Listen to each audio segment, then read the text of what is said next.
North Durham, Kawartha.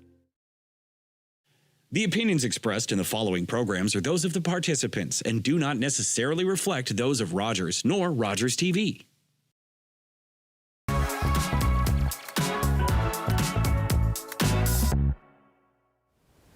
Welcome to Modern Business, the show that bridges the gap between viewer and entrepreneur. I'm your host, Taylor Bursey, and today we are joined by Rachel Callan. Rachel is a lifestyle photographer servicing all of Ontario. Welcome to the show, Rachel. Thank you for having me. I'm very glad you're here. Tell us in your own words, kind of what is Rachel Callan photography? Rachel Callan photography is my passion. I started my business when I graduated high school in 2014 after being in photography class and just realizing that I just really love it, and I just love capturing memories and like really freezing moments in time for my clients. So would you say it was that photography class that really inspired you to make your own business, or how did you decide to make this your career? Yeah, it was the class in a way, because I just discovered it and realized how much I loved it during high school, and then my friends and family kind of motivated me and helped me kind of pursue the passion over just like a 9-to-5 job or something that I wasn't really entirely in love with. And when you say pursue the passion, did they pursue you to go to school for photography or just start the business and see what happens? They kind of just let me kind of figure it out on my own. Okay. I decided to just really lean into go it? into it, yeah, just get into it and not go the school route to begin with. I wanted to kind of test the water and see how it would go for me, and I kind of invested in equipment and my own thing rather than school, because I'm a very hands-on learner and I just like to go out and really just do it. So when you say you invested and then just kind of started teaching yourself, were you shooting everything and anything that would come in front of your camera, or how did you refine your technique? I would place model calls for certain things that I wanted to photograph. Okay. So I did a lot of pro bono work to start, but I also just fiddled with settings and everything on just inanimate objects at home and all kinds of stuff like that. I really jumped into everything I could because I enjoy so much of it. Even weddings, it's not really normal for photographers to not second shoot or really learn off of another photographer, but I've never done that. I always just kind of jumped right in, and yeah, that just worked for me. So when you say that you learned to shoot inanimate objects and kind of host these model calls, you know, there are many aspects that go into photography, more so than just pointing and shooting the camera. You've got all your adjustments, the lighting, all the staging. So was that just kind of off of your intuition? Were you consulting other photographers and resources? How did you refine that sort of the side of it? Yeah, so I learned the basics in high school, obviously, and just kept practicing that. And then anything else that I wanted to learn, I would just research. I mean, YouTube is an awesome place to learn for free and really gain some knowledge off of other photographers, and just trial and error as well.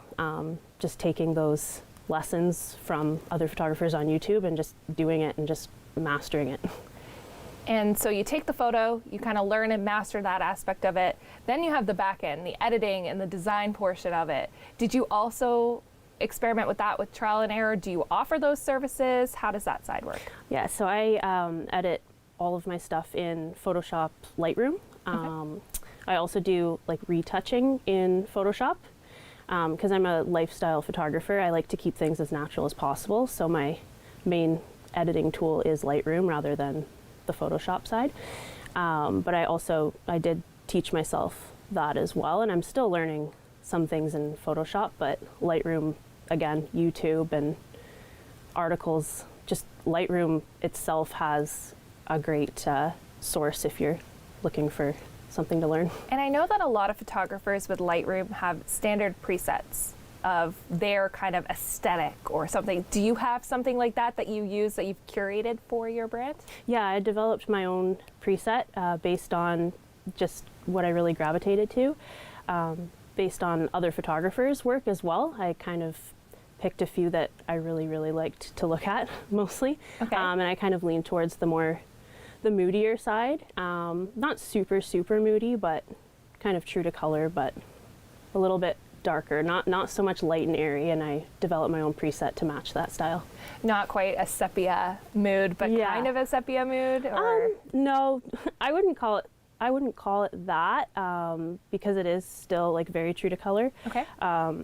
The sepia it's almost like a super brown overtone. So I do have browns and golds in my editing, but I try to keep other colors pretty natural because I want everyone to see the picture as they were hoping for. Like I want the colors to match their outfits and everything like they remember.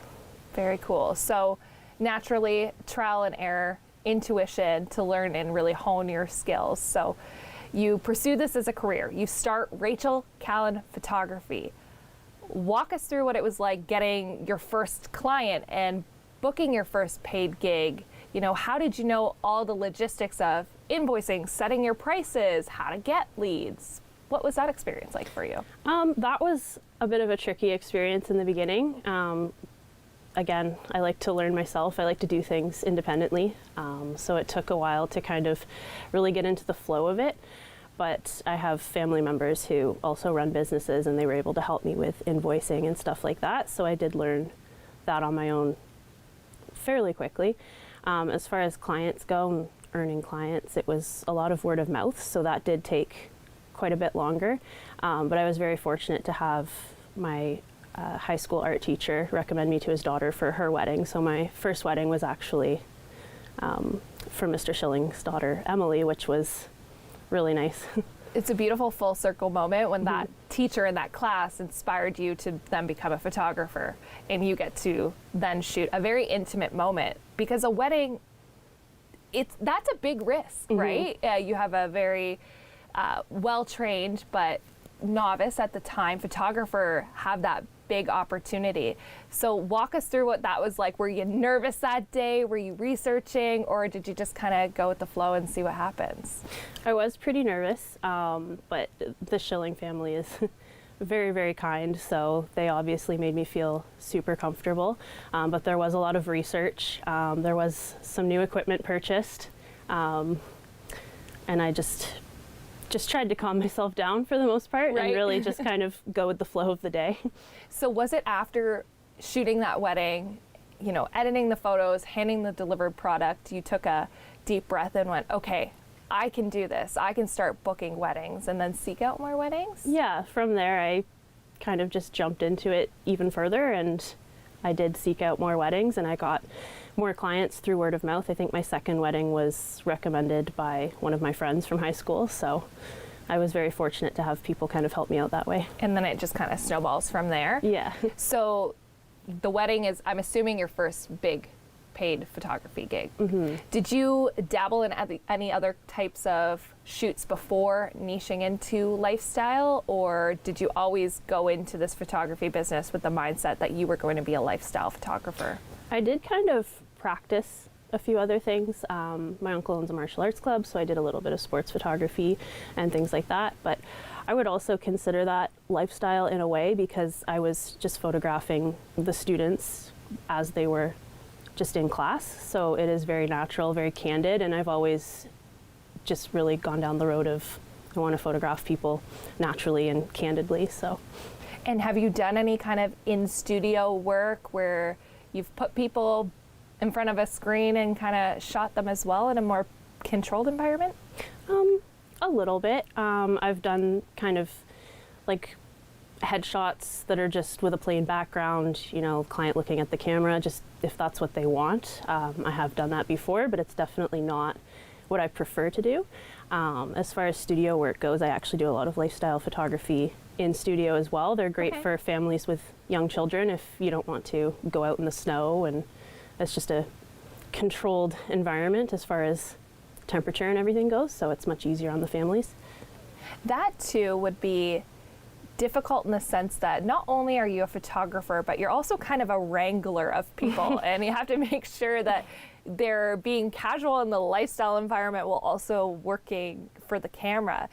Did you kind of take any psychology courses or do any kind of interpersonal work to figure out how to get people to do what you wanted, or? I really didn't. I've been told by so many of my clients that I make them feel comfortable, which is so funny to me because I have anxiety. So almost every session I go in anxious. Right. So, and I'm not comfortable. So when they tell me that I made them feel so comfortable, I think it's so funny. So. Well, that is great. And I have had the privilege of doing a couple of photo shoots with you.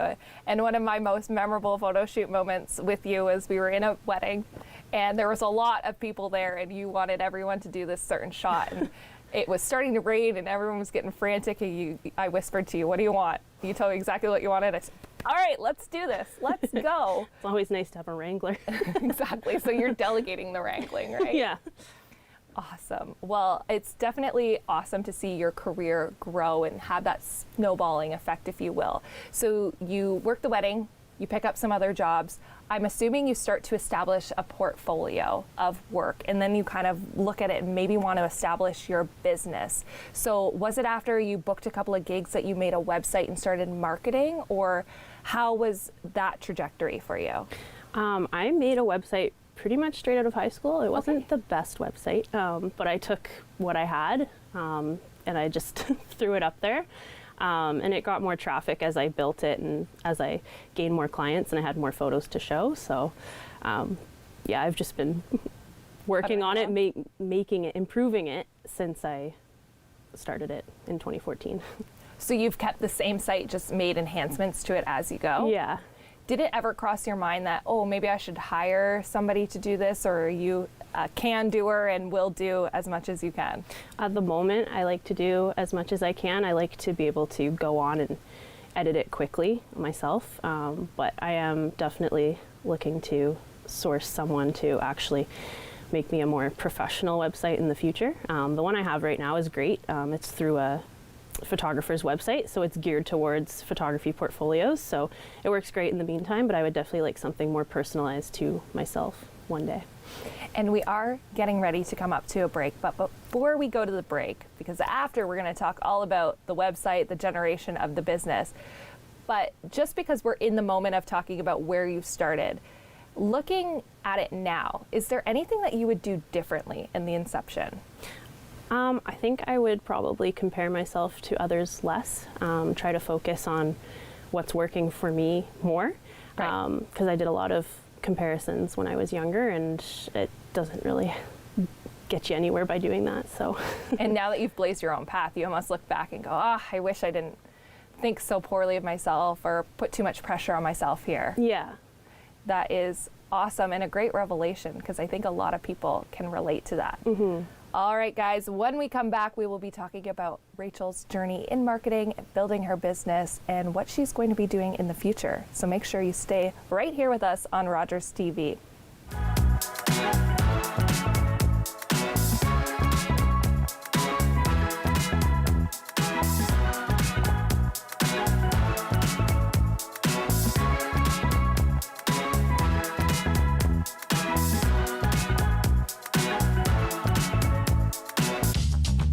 This program is brought to you by Ignite TV. Now you're in command. Visit Rogers.com for more details.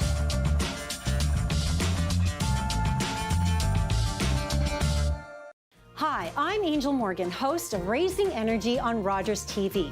Join us each week as we are back in the studio doing live psychic readings. I work with guides, guardians, angels, archangels. I'm a free-for-all. I even bring through animals and messages from loved ones to bring you closure.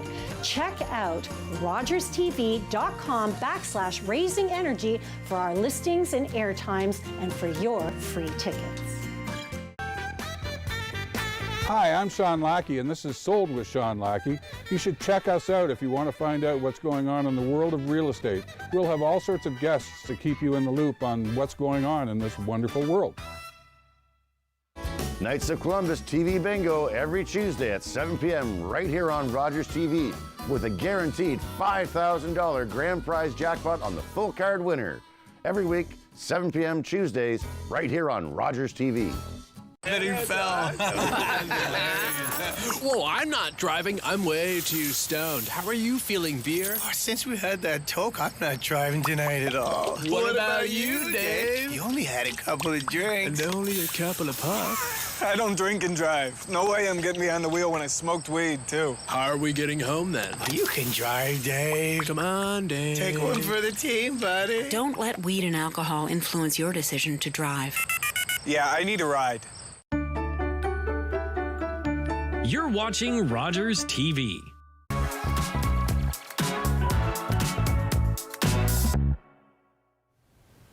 Welcome back to Modern Business, the show that bridges the gap between viewer and entrepreneur. I'm your host, Taylor Bursey, and today we are joined by Rachel Callan of Rachel Callan Photography. Welcome back, Rachel. Thank you. So before the break, we kind of talked about the inception of your business, how you learned through trial and error, how you built your website at the beginning, not really fully knowing what you were doing, but being determined to be successful. So now that you're at a point where you have a consistent kind of stream of leads and you're building your business, can you talk a little bit about what you did to market yourself to make that happen for you? I started a program where if someone refers me, I give them a little bit of a discount on their next session, and the person that's referred also gets a bit of a discount. So word of mouth really helped with that, as well as just being up to date with social media, like not necessarily posting every day, but really just posting on Instagram and using those hashtags. That's a big one for me. I generate a lot of leads from Instagram hashtags. Yeah. Still? Yeah. Okay, very cool. And I know you've also done some promotions on your own Instagram where you know, what did you dress up as for Halloween? If you have the best costume, I'll give you a photo shoot and stuff like that. Was that also strategic in building that lead generation funnel for you? Yeah, the giveaways, they help because maybe someone who didn't know about you before is learning about you through someone sharing in their stories, something like that. But giveaways I mostly do just to give back to my clients. I like to really do something for them every once in a while because I don't actually get as many clients from a giveaway because a lot of people are really just looking for something for free, right? Yeah. Fair enough. But I would say it's also kind of brand awareness for you, if you will. Yeah. So would you say that your marketing is a fine line between kind of digital marketing for that awareness and word of mouth together? You know, people see you, talk about you, make it happen? Yeah, I think so. The two of them combined, really, that's probably the main way that I generate leads. And is it mostly referral-based leads that are the primary driver, or is it kind of split down the middle, social people coming versus word of mouth referrals? Yeah, I would say it's split down the middle as far as that goes. And I am aware that you have some kind of unique marketing features to build your business, build awareness, and I would say kind of work with the local awareness that you have. As somebody who was raised in the North Durham area, you know, went to school in Port Perry, you do have that brand awareness here as well. So I have seen you've done a lot of mini sessions where you've partnered up with other local businesses that have maybe aesthetic areas for them to take photos with. Talk to us a little bit about the brainchild behind that. Yeah, I like really working with local businesses and just working together to come up with a unique experience for the clients. So one local business that I really enjoy working with is Ursula from the Sunflower Farm. I'm one of her preferred photographers. Amazing. There. Yeah, so I rent the field off of her in the summertime, and clients can come and get pictures in the sunflower fields, and it's a really unique experience for them because it's not every day you see a giant sunflower field. And how does that work? So they book a time with you. It's what, 20 minutes? You take as many photos as you can in that 20 minutes and then you go home, or? Yeah, so they book the experience with me, and it's about 15 to 20 minutes of photos. They normally get about, depending on the length of the session, it's a minimum of 10 to 15 images that they'll get back digitally. And if they want to order more, they can order some prints or anything else that I offer, but they get the digitals with that price. And I know that you are a lifestyle photographer, and doing these mini sessions, people are out in the wild doing lifestyle-like things. But have you ever had a mini session where somebody has not been satisfied with their performance in taking the photos, and have you extended, or how does that work too, right? It's such a short time frame. Yeah, I think a lot of people, they come in nervous. A lot of people have never actually done professional photos.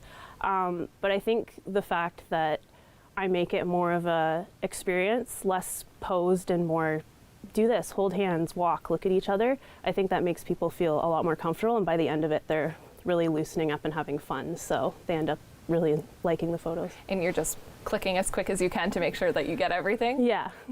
And how does the pricing structure for your business work? Because you are a trial and error, self-made photographer. I'm assuming you don't have, you know, a rate card that you got from somebody that you can compare to. So how did you set your prices when you first started versus now? When I first started, I kind of looked up the average pricing of sessions. I did look at other photographers' websites just to see what's this person charging, like what are they charging? And I did kind of undercharge myself a little bit in the beginning, but I didn't have the experience. So it was nice to kind of just put myself out there and gain some clients that way before upping my pricing. And now you kind of have gotten to a point where you're comfortable with your pricing. Do you find it difficult to set that rate and keep that value? Or is it something now that you feel, okay, I've worked, I've earned this, this is my rate, this is what it's going to be? It's kind of a bit of both. I always feel bad upping my rates. I think a lot of photographers go through this, like, should I, shouldn't I? But it comes down to, this is your job, like this is your career, and you need to be able to make it fair for yourself and make sure that you can put food on the table. So, well, and I do think, especially with photography, even taking the mini sessions, for example, that's 15 minutes of somebody being in front of the camera, but I'm assuming that's a couple hours of editing, yeah. right? So that all has to be factored in as well. So when you're building your pricing, and you don't have to disclose your numbers by any means, but are you kind of setting a dollar amount per hour that you think it's going to take to edit and then building in a custom package for yourself, or how does that work? Yeah, so I always take into account, like, how long am I going to be editing this session, how much time am I spending after, because it's a lot of people look at it as, oh, it's only 15 minutes, but they don't see the amount of work that goes into it. And it's not just that, it's the correspondence beforehand, it's the prepping. So definitely pricing yourself fairly is important, and just making sure that you're making enough for the time that you're putting into it. Absolutely. And you also have an ambassador program. Talk to us a little bit about why you started that and what you're hoping to accomplish with it. So the ambassador program is for a lot of local businesses, small businesses, people who are looking to really up their social media presence, maybe with some professional photographs. It's just me giving back to small businesses, because I know what it's like to run your own business and need stuff like that. And I know that it's difficult for some people, so I like to offer a free service for unique brands. I can add the photos to my portfolio, and then they have photos that they can use on social media and their website. And obviously, this being a free session, it's capped each year, right? You let in a certain number of participants. I know that a lot of other arts-based businesses do the same thing. They might have a jury panel where they kind of pick and choose who gets it, so it's fair. So how does somebody apply for your ambassador program to be considered? I have a link on my website with an application form, and I generally take 5 businesses per year, and it's normally during my downtime, so that I have the time to do it and concentrate on it. And they can apply, just through my website online, and they'll just let me know what they do, and I'll just decide based on who's unique and who haven't I worked with yet. And what do they get out of this branding feature package? Is it kind of what your standard brand package would be? Yeah, so it's normally about probably 2 hours with me, depending on the brand and what's needed. For, say, if someone just needs some headshots, like if they're a realtor and they're maybe just doing like a lifestyle session in a home, that might only take an hour. But if someone has products that they want photographed, like a small retail business, it might take a bit longer to get some of that stuff in. So you're open to doing both, not necessarily just photographing the person and the branding. You're also willing to do the items and the merch that they're selling as well? Yeah, I do some lifestyle versions of product photography. Okay. So if it's a backpack, maybe the backpack's hung over someone's shoulder, like that kind of thing, rather than just the item on a blank backdrop. And you also offer print services if I'm not mistaken, you have a printing operation. Talk to us a little bit about that. Yeah, so I do have a professional printer set up at home. We recently moved, so I'm still kind of working on setting up my studio space, but I can print photos. I have all the paper and everything required to do that. So if someone wants high quality prints, I can do that, and then they're ensuring that the colors are going to come out the same as how I edited them because I'm doing it right from home.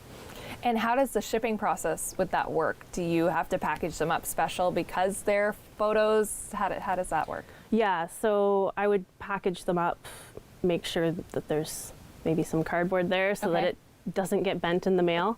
But if I can, I like to deliver.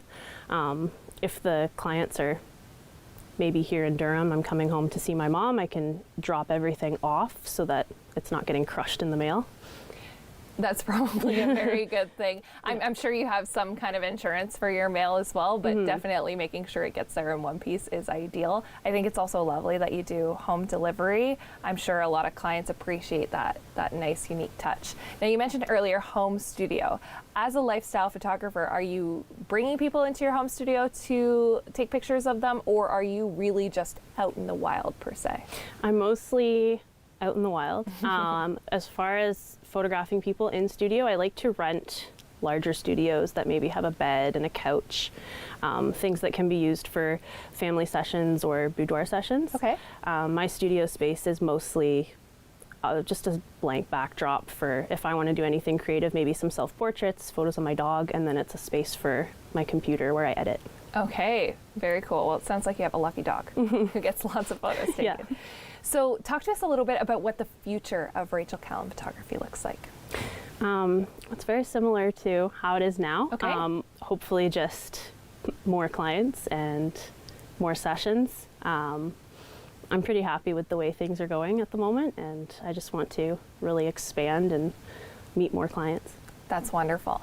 Now, do you have a trade tip for our audience today? A piece of advice that somebody has given you, a piece of advice you like to give others, or just a general tidbit of information you want to share? My trade tip would probably be to, again, not compare yourself to others too much. It's good to be inspired by other photographers, but I think ultimately doing what works best for you and where you are in life at this moment is the best thing you can do for your business. Amazing. Now, if people want to find you, where do they go? They can find me at www.rachelcallan.com. Okay. Or I'm Photographsbyrach on Instagram. And have you thought about exploring any of the other social media platforms? I see a lot of photographers on things like TikTok and Facebook. And are you going to dabble into that as well? I have a little bit, but I actually removed TikTok from my phone. Good for you. Because it's just too addicting sometimes. You just scroll for hours. So I generally use Reels on Instagram, similar, and then everything's in one spot. And I do have a Facebook business page as well. Perfect. Same thing, photos by Rachel Callan Photography. Okay, yeah. So Rachel Callan Photography. And when it comes to Instagram, are you keeping that as your primary social media platform because of the hashtag success? Yeah, I think so. That and my website is definitely generating more leads, but Instagram hashtags they've really been working for me, so. That blows my mind in the best way possible for you, and I wish you continued success with that. Rachel, thank you so much for being on the show today. That has been another edition of Modern Business. I'm your host, Taylor Bursey, and we'll talk to you next time.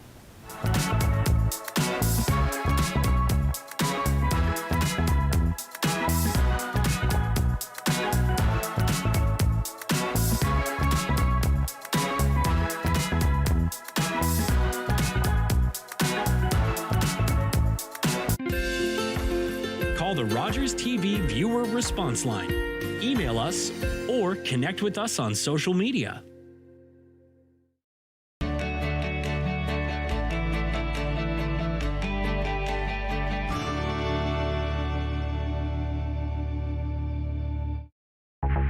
The One TV free preview is back, and viewers are loving it.